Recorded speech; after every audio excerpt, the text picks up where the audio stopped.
National party ఊరుకుంటుంది, అందరిని చేర్చుకుంటుంది. ఇప్పుడు బాలకోట restrictions ఏం పెట్టదు.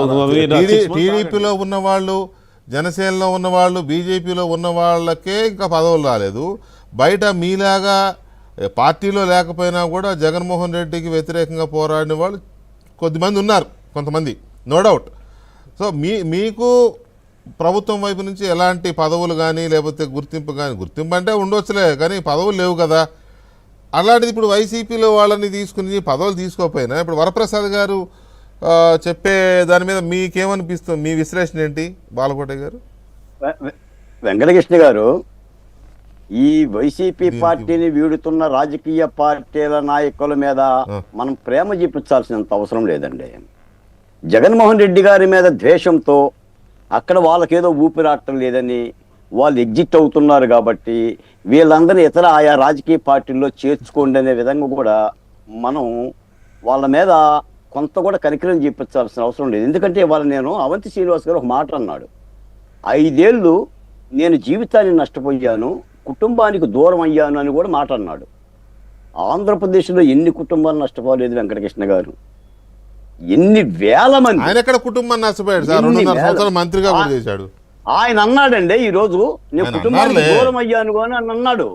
ఆయన పోనీ నష్టపోయాడు అనుకుందాం, ఎంతమంది ఆవేదన పడ్డా మనం ఏనాడన్నా కనికరించారా? ఒకవేళ మాణిక్యవర ప్రసాద్ గారు అన్నట్టుగా తీసుకోగలిగితే పెనాయిలతోనే కాదండి, వీళ్ళతో నిప్పులతో గడగాలి. మరి ఇందా భానుప్రకాష్ గారు ఒక అద్భుతమైన మాట అన్నారు. ఎందుకంటే భారతీయ జనతా పార్టీ దాని నామ్స్ వేరు, దాని యొక్క సైద్ధాంతికత వేరు, దాని తలుపులు వేరు, చాలా గట్టిగా ఉంటాయి టేకు చెక్కలతో. వీళ్ళందరూ కూడా ఇలా దూరుకుంటూ పోతే మరి ప్రజలు తప్పుడు సంకేతాలే పోతాయి. మీరు ఇప్పుడు అన్నారు వేర్ ఈజ్ బాలకోట అని. Where is Balakota? Balakota is on the road. నేను రహదారి మీద ఉన్నాను. మరి ఆనాడు జగన్మోహన్ రెడ్డి గారి మీద అందరం కలబడ్డ వాళ్ళమే కదా.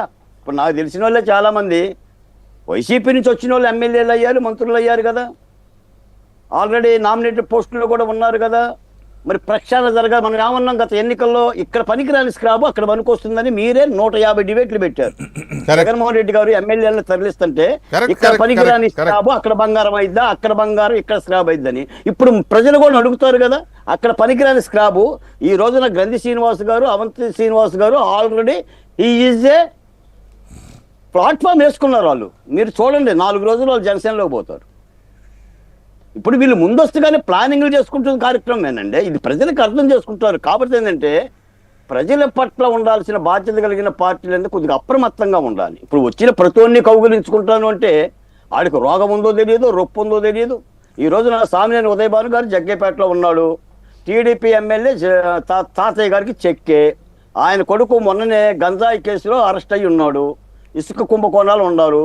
స్టిల్ మొన్నటిదాకా సామినేని ఉదయభాను గారు జగ్గేపేట నాయకుడు అయితే ఇప్పుడు జనసేనలో చేరటం వల్ల జిల్లాకి నాయకుడు అయ్యాడు. జిల్లా మొత్తం ఆయన వాల్ పోస్టులు కనిపిస్తున్నాయి. ఇప్పుడు ఎస్కేపే కదా. మీరు ఒక మాట అన్నారు, వీళ్ళు చేసిన తప్పుల్ని తప్పించుకోవటానికి చేరుతున్నారు ఎలాంటే, ఎస్ అది కూడా ఒక భాగం అయ్యి ఉండొచ్చు. నేనేమో తప్పు పట్టట్లా. రాజకీయ పార్టీలో ఇవన్నీ ఆలోచించాలి. మన దగ్గర ఎవరున్నారు, మనం ఎవరి మీద వీరాతి వీరంగా ఇప్పుడు దుర్యోధుడితో పోరాటం చేసి దుర్యోధుని దగ్గర తెచ్చుకుంటానంటాను ఏంటంటే, రావణాసుడితో పోరాటం చేసి రావణాసుడి సైన్యంలో ఉన్న వాళ్ళని ఏమి లేరా ఏంటి? అయినా కూటమికి అంత అవసరం. వరప్రసాద్ గారు చెప్పండి.